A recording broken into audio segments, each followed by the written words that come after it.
तो ये जैसे कि शर्ट खराब हो रही है, मतलब मैं समझा नहीं, ये दिख रहा है कुछ ग्लैमर दिख रहा है, ये यहाँ से खोल दूँ, ये ठीक है अजय जी, देख लो आप जैसा कहोगे अजय सर, ये ठीक लग रहा है, ठीक है, thank you so much.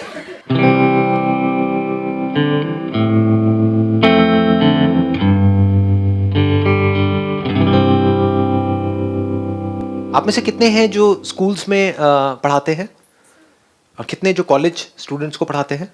Okay, the topic is कि जो आप कर रहे हैं, चाहे स्कूल में पढ़ा रहे हैं चाहे कॉलेज में पढ़ा रहे हैं, वहीं पर और पढ़ाने के अलावा what else can be do? आप पीटी सर हैं, if I am not wrong? नहीं सर, मैं प्राइमरी टीचर हूँ। अच्छा, आप प्राइमरी टीचर हैं, हाँ ठीक है सर, मैं एक सरकारी स्कूल में प्राइमरी टीचर हूँ। तो अच्छा। मैंने बच्चों से पूछा कि बेटा आप अपनी पर्सनैलिटी से, अपने रंग रूप से कौन कौन खुश है। तो उस टाइम मेरी क्लास में 32 स्टूडेंट थे, उनमें से 31 स्टूडेंट्स थे, उन्होंने ये कहा कि सर हम खुश नहीं है। किसी ने कहा मेरा नाक लंबा है, तो मैंने उनकी काउंसलिंग की कि बेटा सैफ अली खान को देखो आप। किसी ने कहा मेरा कलर डाउन है, तो मैंने कहा आप अब्दुल कलाम को देखो। तो ऐसी बहुत सी चीज़ें हैं हम जो पढ़ाई के अलावा कर सकते हैं, और जो उनके अंदर कॉम्प्लेक्स है, जो हीन भावनाएं हैं, उन्हें हम निकाल सकते हैं। क्योंकि अगर हम नहीं निकालेंगे तो फिर आगे जाकर के उनके जो सक्सेस के जो मार्ग है उनमें वो बाधा बनेगी। Excellent, let's give a big hand for him. बहुत बढ़िया, please have it. This is something very very interesting, क्योंकि हम कई बार क्या होता है डे टू डे लाइफ में इतने एंटैंगल्ड हो जाते हैं कि अपना काम काम काम काम, ऊपर से pressure pressure pressure pressure, deadline deadline deadline, यही सब चल रहा होता है ना, कि इस टाइम तक ये हो जाना चाहिए, अभी एग्जाम आ रहे हैं, अभी ये चेकिंग हो रही है, ये हो रही है। इतना हम इन्वॉल्व हो जाते हैं कि हम भूल ही जाते हैं कि हम जी क्यों रहे हैं। क्या सिर्फ काम करने के लिए? काम क्यों करते हैं? पैसे के लिए। पैसे से क्या होता है? पेट भरता है। क्या सिर्फ इसलिए जी रहे हैं? वो तो जानवर भी जी रहे हैं, जानवर भी अपना पेट तो भर ही लेते हैं ना। तो हम में और जानवरों में फर्क क्या है? क्या हम किसी तरीके से ऐसा, I am 100% sure without a shadow of doubt, जो मैं आप सबकी आंखों में देख रहा हूं, कि क्या हम सबके अंदर ये डिजायर है या नहीं है कि हमारी वजह से किसी की लाइफ बेटर हो जाए? ये डिजायर है, लेकिन हम कितना कर पाते हैं ये? अगर हम सच बोले अपने आप से तो बहुत कम। क्यों? क्योंकि हम अपना डे टू डे लाइफ में एंटैंगल्ड हो जाते हैं, उलझ जाते हैं डे टू डे पेटी इश्यूज में। कोई बंदा बैठा है, वो आपको अननेसेसरी ऊपर से बैठ करके टॉर्चर कर रहा है, कुछ उल्टा सीधा बोल रहा है, आपका मूड खराब कर रहा है, आप सही भी कर रहे हो तब भी आपकी गलतियां निकाल रहा है। कोई है अपनी प्रमोशन के लिए आपको नीचे गिरा रहा है, आप जो अच्छा कर रहे हो वो कोई देख नहीं रहा है, जरा सा आपने कुछ कर दिया तो आ करके आपकी धज्जियां उड़ा दी, है ना। ये सब चीजें हो रही हैं जो अभी आपको बिग इश्यूज लग रहे हैं। In reality these are just petty issues. आज से 20 साल बाद आपको याद भी नहीं रहेगा ये सब बातें। क्या याद रहेगा? कि मैंने किसकी लाइफ टच करी, सिर्फ माइंड के लेवल पे नहीं, दिल से। तो अगर हम अपना ध्यान ये समझ लें कि जिनको बिग इश्यूज समझ रहे हैं वो एक्चुअल में बहुत ही छोटी चीज है हमारी लाइफ में, वो इंपॉर्टेंट नहीं है। मतलब वो चीजें होती रहेंगी अपने लेवल पे, वहां पे बात चलती रहेगी, ये चलती रहेगी, लेकिन उसकी वजह से हम अपना मूड खराब ना करें। क्योंकि जहां आपका मूड खराब हुआ, अब आप क्या अच्छा करोगे बच्चों के लिए? जैसे अगर आप इसको, मेरी बात की गहराई को अगर आप पकड़ पाए, आप लोगों का खुश होना बहुत जरूरी है, इतना जरूरी है जिसकी कोई हद नहीं है। क्योंकि जो इंसान खुश होता है वो कभी किसी के साथ गलत नहीं कर सकता।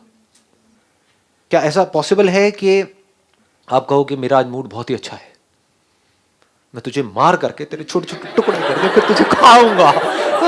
इट्स नॉट पॉसिबल, है ना। ये सब थॉट्स कब आते हैं माइंड में? आ जाते हैं जी, कई बार शादीशुदा लोगों के माइंड में आ जाते हैं। बहुत हो गई, ये चीजें होती हैं। लेकिन कब होती है? जब हमारा मूड खराब होता है। जब मूड अच्छा होता है तो तब तो जो कहोगे मैं करने के लिए तैयार हूं। सो आप लोगों का मूड अच्छा होना, आपका खुश होना अपनी लाइफ से बहुत जरूरी है। आप दुखी किस वजह से होते हो, अगर आपको ये समझ आ जाए, जिन भी वजहों से आप हो रहे हो, सब छोटी मोटी चीजें हैं। बड़ी चीज क्या है? किन वजहों से आप खुश हो सकते हो। छोटी चीजें क्या है? अपने आप को औरों से कंपेयर करोगे कि यार टीचिंग का मैं इतना अच्छा काम कर रही हूँ सोसाइटी में, या कर रहा हूँ, और मेरी सैलरी क्या है, और मेरा वो दोस्त कॉर्पोरेट वर्ल्ड में है उसकी सैलरी क्या है। यही सब चीजें है ना। हाँ, देख लो क्या हो रहा है। ये सब छोटी मोटी चीजें हैं। सैलरी ज्यादा है कम है, that is not important. Important क्या है? आप कितने लोगों की लाइफ टच कर पा रहे हो, और आपके पास तो इतनी तगड़ी अपॉर्चुनिटी है।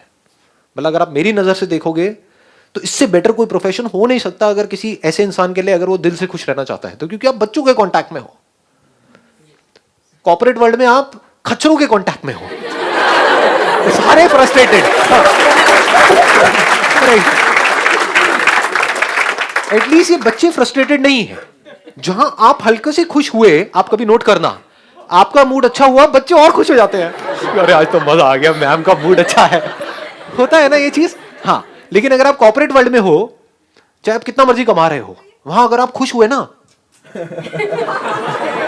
आप सोच नहीं सकते आसपास में, क्योंकि हो सकता है आप लोगों को पता ना हो, because you are not from the corporate world, कि वहां अगर आप खुश हुए, क्योंकि बच्चे तो है नहीं आपके आसपास में जो खुश हो जाएंगे आपको देख करके, जरूर कोई गड़बड़ चल रही है, जरूर कोई गेम चल रहा है। तो वहां पर खुश हो पाना is almost next to impossible. खुश होने के लिए कुछ ऐसा चाहिए होता है जिसके हम खुशी के कांटेक्ट में हो। जैसे नेचर के अगर आप कांटेक्ट में रहोगे तो आपके हेल्दी रहने के चांसेस ज्यादा हैं, या नेचर से बहुत दूर, कोसों मील दूर जो खा रहे हो वो अननेचुरल, रह रहे हो पॉल्यूटेड एनवायरनमेंट में, ये वो व्हाटएवर, तो हमारी हेल्थ सफर करेगी। ऐसे ही जो नेचुरल हमारी स्टेट है जो बचपन में थी, उससे हम जितना दूर होंगे उतना ही दुखी होने वाले हैं। तो कॉर्पोरेट वर्ल्ड में बचपन कहाँ है जी, वहां तो 55 साल के सारे हैं। मतलब बाहर से दिखा रहे हैं अपने, कुछ अंदर से कुछ बचा नहीं है उनके। बच्चों की स्माइल देख लो, there is an honesty in that, there is something natural in that. बड़ों की स्माइल भी अगर आप देखोगे तो वहां पे एक अननेचुरल आपको एक फीलिंग आ रही होगी। कई लोग तो हंस रहे होते हैं तो देख करके सीधा अंदर से आता है, क्या चाहिए सीधा बोलना। हाँ, ये ना, वहां पर कितनी मिलावट हो गई है। पोल्यूशन का मतलब क्या है? मिलावट। नेचर में मिलावट मतलब पोल्यूशन। तो आप एक इतने अच्छे एनवायरनमेंट में हो जो ना आपको किसी मंदिर में मिल सकता है, ना मस्जिद में, ना किसी कॉर्पोरेट वर्ल्ड में, ना दुनिया के किसी कोने में। वो मिल सकता है सिर्फ और सिर्फ बच्चों के कांटेक्ट में।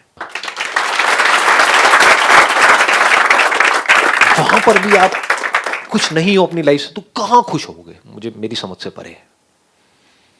मतलब you have got so many reasons to be happy. I am not too sure आप लोग कितने इस बात से कनेक्ट कर पा रहे हो, नहीं कर पा रहे हो, क्योंकि बार बार आप लोगों के माइंड में यही आ रहा होगा, नहीं आपको पता नहीं है, एक बार हमारी जगह पर आ करके देखो। यहाँ पर बैठ करके बोलना तो बड़ा ये होता है, वो होता है, व्हाटएवर।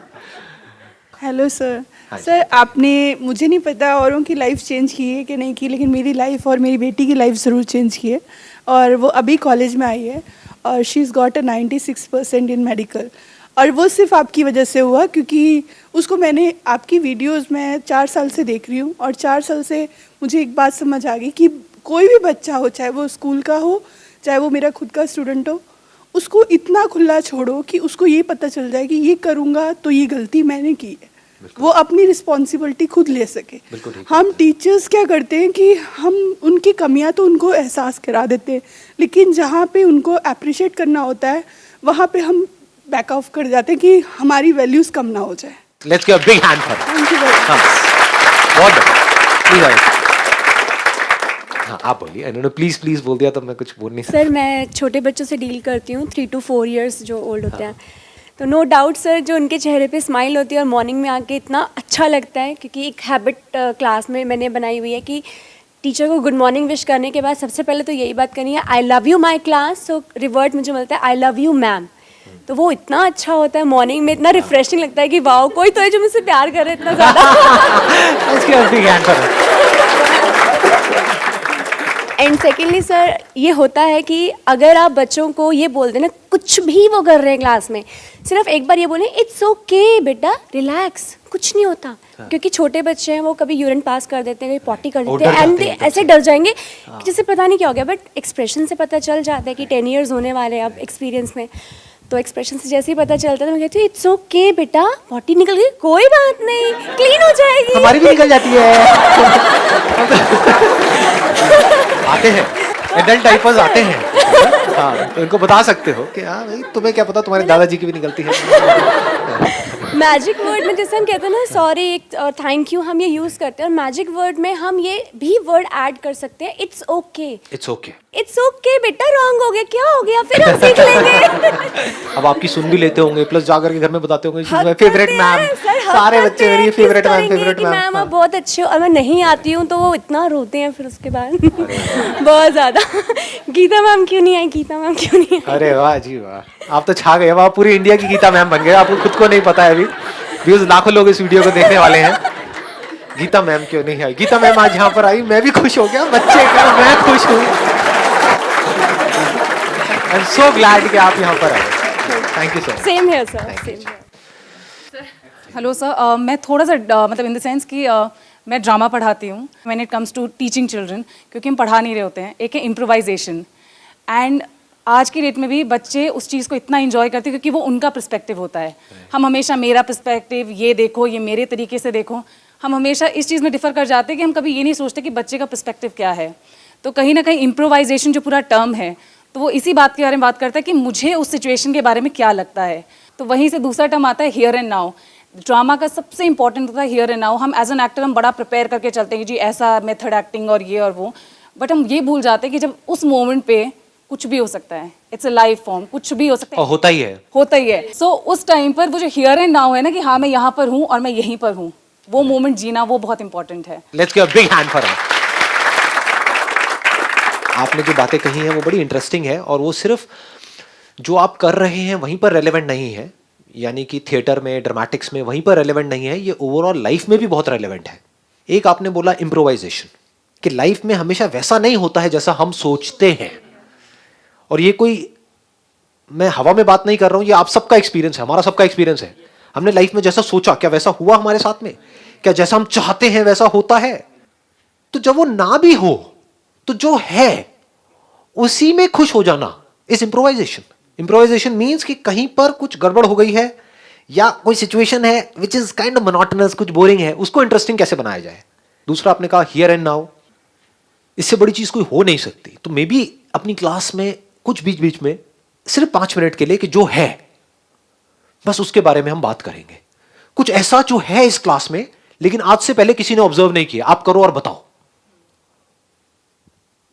हमें लगता है कि हम जानते हैं, कुछ नहीं जानते हैं. हम ख्यालों की दुनिया में होते हैं, सपनों की दुनिया में होते हैं. मैं आपको ऑनेस्टली बता रहा हूं, अगर अभी आज आप घर जाना, अपने घर जाकर के जिस कमरे में, जिस घर में आप रह रहे हो पिछले 10 साल से, 20 साल से, वहां पर जाकर के इस नजर से देखना अपने उस कमरे को, जिस नजर की मैं बात कर रहा हूं, कि देखता हूं इस कमरे में कुछ ऐसा है जो आज से पहले मैंने कभी ऑब्जर्व नहीं किया है. 1 2 नहीं, हजारों चीजें नजर आएंगी. Once we become aware of कि हमारे आसपास में क्या हो रहा है, तो हम ख्यालों की दुनिया से बाहर आ जाते हैं. सारी प्रॉब्लम्स हैं ख्यालों की दुनिया में. जो हम एक्ट नहीं कर पाते हैं सही तरह से अपनी लाइफ में, वो बिकॉज कि हम यहां जीते रहते हैं, यहां नहीं जीते हैं. जो होता है वो हमको दिख नहीं रहा होता है, वो हमको सुनाई नहीं दे रहा होता है. कोई बोल कुछ रहा होता है, हम उसको सोच कुछ रहे होते हैं और उससे लड़ रहे होते हैं, जबकि लड़ने की जरूरत नहीं होती है. बहुत बार तो सुनना होता है. सुनते कहां है? सुनना सिखाया किसने है? देखना सिखाया किसने है? रटना सिखाया है. देखना कहां सिखाया है? वो जो रटा है उसके बेस पे बोलना सिखाया है. देखना कहां सिखाया है? वी जस्ट अज्यूम कि नहीं, देखना तो आता है. कहां आता है? जो है उसको देखना आता है क्या? तो उस वक्त क्या किया जा सकता है? सिर्फ यहां पर जो है, हर क्लास में कुछ नया. और आई एम 100% श्योर, बच्चे अगर आप उनको मौका दोगे ना, 5 मिनट क्या 5 घंटे तक बोलते रहेंगे. बोलो तो सही, कुछ ऐसा जो आज से पहले इस क्लास में नहीं था. वो कहेंगे हाँ, यहां पर इस दीवार पे, इस जगह पे निशान पहले नहीं था, ये मक्खी नहीं थी, ये मक्खी की आवाज नहीं थी. If you are absolutely aware of every single movement in your life, आप देखोगे लोग रोबोट्स की तरह जी रहे हैं. कल मैं एक पार्क में वॉक कर रहा था अपने घर के पास में, वहां पे एक चूहा मरा हुआ था. वो लोगों को पता ही नहीं है. मैं वहां से जा रहा हूं तो मेरे को पता है कि अब वो पॉइंट आने वाला है, तो उससे थोड़ी देर पहले मैं सांस रोकता था, फिर धीरे धीरे छोड़ करके वहां से आगे बढ़ता था. वो लोग गुमसाड़ की तरह चले जा रहे हैं, उनको होश ही नहीं है, उनको पता ही नहीं है वहां पे बदबू है, बस अपनी अपनी ख्यालों में खोए पड़े हैं. ये बहुत बड़ी क्वालिटी है, to be here and now. ये नहीं आया तो इंसान होने का कोई फायदा ही नहीं है, मशीन है. तो I am talking about somebody who is a human being, an active human being. वो उसकी शुरुआत कहां से होगी? आप लोग कर सकते हो और कोई नहीं करेगा. ये nobody else can do it.